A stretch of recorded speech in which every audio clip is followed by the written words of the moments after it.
دوسری چیز انتقام، کسی سے کوئی اذیت پہنچ گئی، اگر مال کی محبت ہے تو اس کا انتقام لینا۔ کسی نے ایک گالی دے دی تو جب تک 7 گالیاں نہیں دے دیں گے اس وقت تک جی ٹھنڈا نہیں ہوگا۔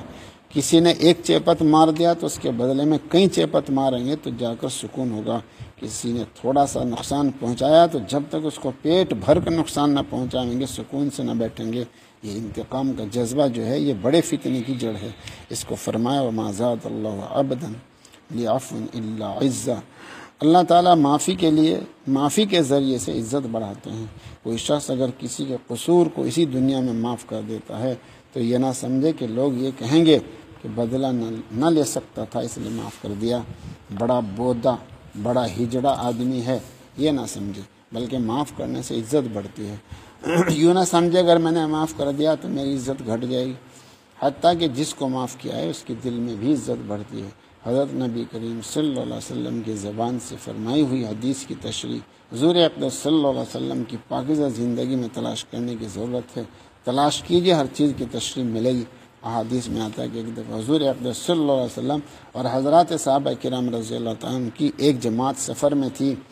دھوپ تیز ہو گئی تو ایک جگہ پر درخت تھے، ان درختوں کے نیچے جا کر وقت گزارنے کے لیے ٹھہر گئے۔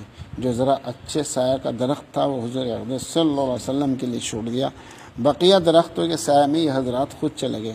حضور اقدس صلی اللہ علیہ وسلم اپنی تلوار درخت پر لٹکا دی اور سایہ میں لیٹ گئے۔ کچھ دیر میں دیکھا کہ ایک شخص بدو آیا اور تلوار حضور اقدس صلی اللہ علیہ وسلم کے اٹھا کر اپنے ہاتھ میں لیے ہوئے اور کہہ رہا ہے کہ اے محمد صلی اللہ علیہ وسلم بتا اب تجھے کون بچائے گا؟ حضور اقدس صلی اللہ علیہ وسلم بڑے اطمینان اور سکون سے کہا اللہ بچائے گا، اور بچانے والا ہے ہی اللہ، اللہ کے سامنے کسی اور کی کیا مجال۔ حضور اقدس صلی اللہ علیہ وسلم کے اس جواب پر اس کی وہی کیفیت ہوئی کہ اس کے ہاتھ کانپ گئے اور تلوار اس کے ہاتھ سے گر پڑی۔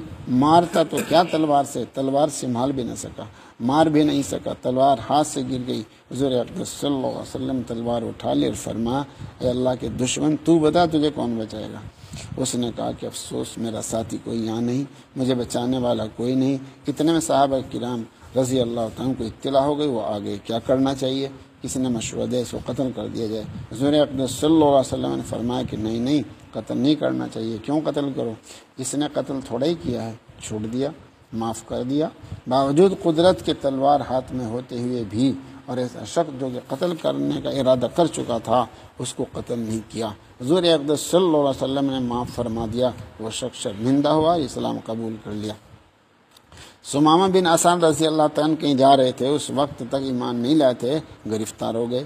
حضرات صحابہ رضی اللہ تعالیٰ کو لے کر آئے، مسجد کے ستون سے باندھ دیا، ان کو پوچھا حضور اقدس صلی اللہ علیہ وسلم نے کیا ہے تمہارے پاس، یعنی تمہارے دل میں کیا ہے؟ یہ مطلب نہیں کہ روپیہ پیسہ کچھ ہے تو یہاں رکھ دو، یہ نہیں، تمہارے دل میں کیا ہے، کیا قصد ہے اور کیا ارادہ ہے تمہارا؟ انہوں نے صاف جواب دیا کہ اگر آپ مجھے قتل کریں گے تو ایسے شخص کو قتل کریں گے جو مستحق ہے قتل کا، میرے کارنامے ایسے ہی ہیں، چونکہ میں ایمان نہیں لایا ہوں، دشمن کی جماعت میں سے ہوں، آپ کو پورا حق ہے قتل کرنے کا، اور اگر چھوڑ دیں گے تو یہ آپ کی شان عالی کے لائق ہے، معاف کر دینا آپ کی شان ہے۔ 1 روز 2 روز 3 روز تک اسی طرح سوال کیا، ہر روز یہی جواب دیا۔ حضور اقدس صلی اللہ علیہ وسلم نے چھوڑ دیا، گئے، جا کر غسل کیا، کپڑے بدلے اور آ کر حضور اقدس صلی اللہ علیہ وسلم کے سامنے آئے، ایمان قبول کیا۔ تلوار کے ذریعے سے نہیں تلوار کے ذریعے سے مسلمان نہیں کیا، معافی کے ذریعے سے مسلمان ہوئے۔ معاف کرنے سے اتنا قلب اس کا متاثر ہوا کہ واقعی شان نبی کی ہو سکتی ہے جو ایسے اخلاق عالیہ کے ہوں۔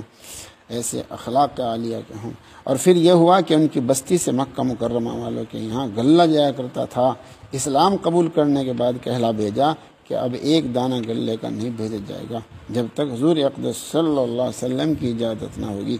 اپنی قوم اور اپنے لوگوں کو یوں کہلا کر بھیجا۔ بدلہ لینے کا جذبہ آج کل بچوں میں خود پیدا کیا جاتا ہے، عجیب غریب حال ہے۔ ابا اماں بیٹھے ہیں، اماں نے مار دیا، اب بچہ کیا کرا؟ ابا دیکھو جی اماں نے مارا، ارے تو بھی مار۔ تو بدلہ لینا سکھاتے ہیں بچوں کو، یہ حالت بنی ہوئی ہے۔ جس نے مارا اور تم مار دے، تو جذبے آج کل ابھارے جاتے ہیں، یہ تعلیم دی جاتی ہے کہ بدلہ لو۔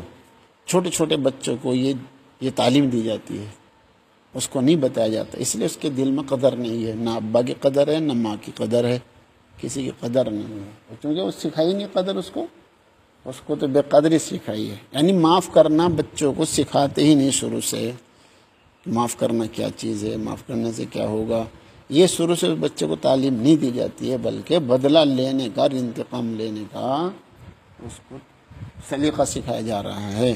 یہاں تک کہ ابا یوں کہہ رہا، جی تیرے مارا تو بھی مار دے ڈنڈا لے کے مار، یہ بتائیے۔ تو انتقام لینے کے جذبے بچوں کو سکھائے جاتے ہیں، ان کو تعلیم نہیں دی جاتی ہے۔ نتیجہ انتقام ہے ناکامی، اور نتیجہ صبر ہے کامیابی۔ من صبر ظفر، جس نے صبر کیا وہی کامیاب ہوا۔ اور سب سے بڑھیا انتقام بس معاف کر دینا ہے، کوئی اور نہیں مٹلے گا، سب سے بڑھیا انتقام۔ اور اگر معاف کرنے والا انتقام نہیں، انتقام لینا ہے تو کیا کرنا پڑے گا؟ اب پتہ نہیں کس کی خوشامد کرنی پڑے گی، کہیں لیڈروں کے پاس جانا پڑے گا، کہیں ایسوں کے پاس جانا پڑے گا، جس کا منہ نہیں دیکھا اس کی پیٹھ دیکھنی پڑے گی۔ اور سیاسی لوگ جو ہے عام طور سے معاملے کو بگاڑ دیتے ہیں، بگاڑتے ہیں۔